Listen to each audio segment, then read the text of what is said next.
বন্ধুসকল মোৰ অন্য এটা ভিডিঅ'লৈ আপোনালোকক স্বাগতম জনাইছোঁ। বন্ধুসকল আজি আমি আলোচনা কৰিম SSC GD কনষ্টেবল 2024ৰ ওপৰত।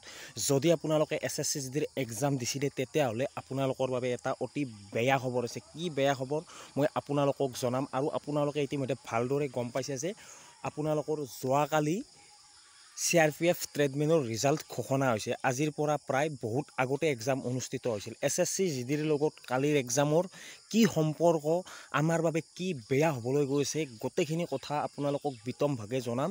আৰু ইয়াৰ উপায় কি হ'ব পাৰে তাৰ ওপৰতো মই জনাবলৈ চেষ্টা কৰিম। যদি মোৰ চেনেলটো প্ৰথমবাৰৰ কাৰণে ভিজিট কৰিছে তেতিয়াহ'লে মোৰ চেনেলটো ছাবস্ক্ৰাইব কৰক আৰু কাষত থকা বেল আইকনটো প্ৰেছ কৰক। চাওক বন্ধুসকল, আপোনালোকে ইতিমধ্যে ভালদৰে গম পাইছে আজিৰ পৰা প্ৰায় 8-9 মাহ আগতে CRPFৰ ট্ৰেডমেনৰ এক্সাম অনুষ্ঠিত হৈছিল। আৰু সেই এক্সামত ময়ো উপস্থিত আছিলোঁ বা ময়ো এক্সাম দিছিলোঁ।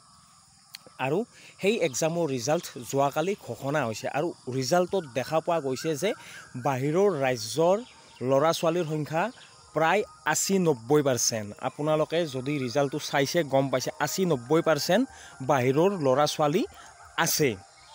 এতিয়া ইয়াৰ ফলত আমাৰ কি হ'ব পাৰে চাওক বন্ধুসকল, আপোনালোকে গমে পাইছে 80-90% বাহিৰৰ ল'ৰা। প্ৰায় সংখ্যক কনষ্টেবল ড্ৰাইভাৰত দেখা পোৱা গৈছে যে চৌহান, যাদৱ, কুমাৰ, চাহু বহুত তাৰমানে এনেকুৱা ল'ৰা আছে যে এইবিলাক আমাৰ অসমৰ নহয়েই। 80% যদি বাহিৰৰ ল'ৰাই থাকে, আমাৰ অসমৰ ল'ৰাই কেইটাই চাকৰি পাবলৈ সক্ষম হ'ব তাত? আমাৰ অসমৰ ল'ৰাই তাত চাকৰি পাবলৈ সক্ষম নহয়। কাৰণ যিহেতু পদ আপোনালোকে ধৰি লওক পদ 300 পদত যদি এটা পোষ্টৰ কাৰণে 8জনকৈ কেণ্ডিডেট মাতে আৰু 8জনৰ কেণ্ডিডেটৰ যদি 4-5জন বাহিৰৰ ল'ৰাই থাকে এটা পোষ্টৰ কাৰণে, কেনেকৈ আমাৰ সম্ভৱ? কাৰণ তেওঁলোকে ৰিটেন এক্সামত বহুত বেছি ভাল মাৰ্ক উঠাবলৈ সক্ষম হয়। কাৰণ তেওঁলোকৰ আৰু আমাৰ বহুত বেলেগ ৰিটাৰ্ণ এক্সামৰ ক্ষেত্ৰত, আৰু ফিজিকেলৰ ক্ষেত্ৰত তেওঁলোকৰ আৰু আমাৰ বহুত বেলেগ। আমাৰ অসমৰ ল'ৰা ছোৱালীক ফিজিকেলত তেওঁলোকে কেতিয়াও টক্কৰ দিব নোৱাৰে, কিন্তু ৰিটাৰ্ণ এক্সামত দিব পাৰে। তেওঁলোকে যিহেতু অসমত কাট অফ কম যায় আৰু এই কম যোৱাৰ কাৰণে তেওঁলোকে অসমৰ হৈ এক্সামটোত বহে। আৰু এইসমূহ সহায় কৰি আছে আমাৰ অসমৰে কিছুমান মানুহে, এনেকুৱা মানুহ যিয়ে 2-1 টকাৰ লোভত পৰি এনেকুৱা ধৰণৰ কিছুমান ব্যৱস্থা কৰি দি আছে। আৰু তাৰ ফলত আমাৰ নিচিনা নিবনুৱাই চাকৰি পাবলৈ সক্ষম নহয়। আমাৰ চাকৰি আমাৰ মুখৰ পৰা, আমাৰ হাতৰ পৰা কাঢ়ি নি আছে। এতিয়া আপোনালোকে ভাবি চাওক, ইয়াত আপোনালোকে চাব পাৰে, যদি আপোনালোকে চাইছে মহাল, কুমাৰ, চাহু, যাদৱ, ঠাকুৰ বহুত আপোনালোকে দেখিলে গমে পাব। যাদৱ, কুমাৰ, সিং, বৰ্মা এনেকুৱা ধৰণৰ আপোনালোকে দেখাই পাব। প্ৰায় আপোনালোকৰ 80-90% তেওঁলোকৰ কেণ্ডিডেটেই আছে বাহিৰৰ কেণ্ডিডেট। ইয়াত অসমীয়া কেণ্ডিডেট নাম মাত্ৰ বুলিহে ক'ব লাগিব। একেবাৰে কম সংখ্যক অসমীয়া কেণ্ডিডেট আছে। এইটো এটা বৃহৎ ডাঙৰ সমস্যা। ইয়াৰ ওপৰত মাত মাতিব কোনে? কাৰণ ইয়াৰ ওপৰত মাত মাতিলেও কোনো ধৰণৰ কোনো পদক্ষেপ নলয় বা কোনো ধৰণৰ গুৰুত্ব নিদিয়ে। কাৰণ এইটো এটা নিউজ, এইটোক নিউজ বুলি ক'ব পাৰি। এইটো এটা বৃহৎ ডাঙৰ নিউজ। কাৰণ আমাৰ অসমৰ অসমীয়া বঞ্চিত হ'ব লগা হৈছে ইহঁতৰ কাৰণে। প্ৰায় 200-150 ল'ৰা ছোৱালী আমাৰ অসমৰ বঞ্চিত হ'ল। এইটো এটা বৃহৎ ডাঙৰ নিউজ। কাৰণ এই 200-150 চাকৰি পালে SSC GDত আৰু কম নম্বৰ বা ল'ৰা ছোৱালী কিছুমান সোমাই গৈ চাকৰি পাবলৈ সক্ষম হ'ল হয়।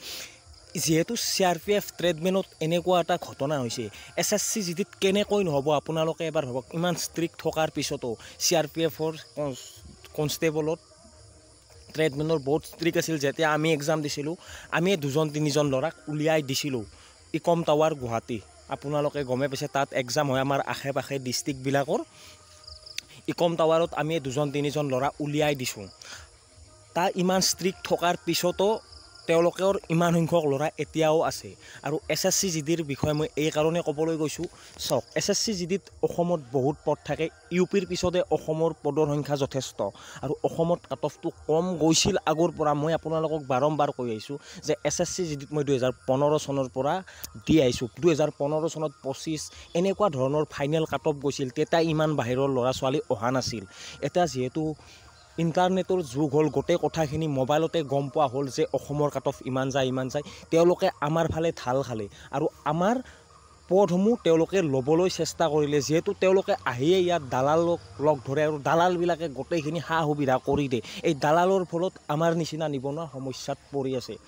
চাওক 2015 চন 2018 চন বহুত বেছি কাট অফ যোৱা নাছিল 2018 চনৰ কথাই ক'বলৈ গৈছোঁ যেহেতু 21ত ৰিজাল্ট ঘোষণা আছিল কোভিডৰ কাৰণে তেতিয়া SSCGDৰ ফাইনেল কাট অফ গৈছিল 40ৰ পৰা 45ৰ ভিতৰত কাট অফ গৈছিল মই ফাইনেল মেৰিট লিষ্ট 0.5ৰ কাৰণে ওলাই আহিবলৈ লগা হৈছিল আৰু 2015 চনতো মই এক্সাম দিছিলোঁ তেতিয়াও মই ফাইনেল মেৰিট লিষ্টতে ওলাইছিলোঁ তেতিয়া মই গমেই পোৱা নাছিলোঁ যে SSCGD কি বস্তু মই এনে দিব লাগে দিছিলোঁ কিন্তু মই শেষলৈকে গৈছিলোঁ 17-18 মই শেষলৈকে গৈছোঁ আৰু মই পইণ্টত বাহিৰ হ'ব লগা হৈছিল তেতিয়া কিন্তু বাহিৰৰ কেণ্ডিডেট এজনো নাছিল আমি দেখাও নাছিলোঁ ফিজিকেলো দিব গৈছোঁ ৰিটেন এক্সামো দিছোঁ কিন্তু এজনো দেখা নাছিলোঁ কিন্তু তাৰ পিছৰ পৰাই অসমত বাহিৰৰ কেণ্ডিডেট ভৰি পৰিছে আৰু তাৰ ওপৰত কোনো ধৰণৰ কোনোৱে পদক্ষেপ আজিলৈকে লোৱা দেখা যোৱা নাই এই সমস্যাটো কিন্তু SSCGDত দেখা দিব কাৰণ SSCGDতো বহুত সংখ্যক ল'ৰা ছোৱালীয়ে এক্সাম দিছে অলৰেডি আমি ভাবি আছোঁ এইবাৰ দিয়া নাই দি গৈছে কাৰণ CRPF ট্ৰেডমেনে তাৰ উচিত উদাহৰণ আপোনালোকে গমে পালে চাওক ইমান ডাঙৰ স্কেম হৈ আছে আমাৰ লগত আপোনালোকে ভালদৰে যাতে ফিজিকেল দিবলৈ গ'লে আপোনালোকে ভালদৰে বস্তুবিলাক নিৰীক্ষণ কৰে আৰু যদি বাহিৰৰ ল'ৰা ছোৱালীক দেখা পায় তেতিয়াহ'লে তেওঁলোকক পুলিচৰ হাতত গতাই দিবলৈ চেষ্টা কৰক আৰু ইয়াৰ উপায় কি আছে চাওক যিকোনো ডকুমেণ্ট তেওঁলোকে ফেক বনাই আনি আমাৰ নিচিনা ডকুমেণ্ট বনালে ইয়াৰ উপায় কি হ'ব পাৰে যে অসমৰ সেই ডকুমেণ্ট আছে কিন্তু বাহিৰা ৰাজ্যৰ ল'ৰা ছোৱালী বা বাহিৰা ৰাজ্যৰ কোনো এজনৰ ওচৰতে নাথাকে জাষ্ট অসমৰ মানুহৰ হাততে সেই ডকুমেণ্টখন আছে সেনেকুৱা এখন ডকুমেণ্ট লাগে আমাক আৰু সেই ডকুমেণ্টখন থাকিলে এক্সামত উপস্থিত হ'ব দিব লাগে সেই ডকুমেণ্টখন আমাক লাগে সেই ডকুমেণ্টখন হয়তো NRC হ'ব পাৰে নেকি মই আপোনালোকক সুধিছোঁ যদি NRC হ'ব পাৰে তেতিয়াহ'লে আপোনালোকে তলত কমেণ্ট কৰক এইটো এটা বৃহৎ সমস্যা কাৰণ মই বহুত বছৰ ধৰি SSCGDৰ এক্সাম দি আহিছোঁ মই গম পাওঁ আগতে নাছিল এতিয়া এইটো বৃহৎ ডাঙৰ স্কেম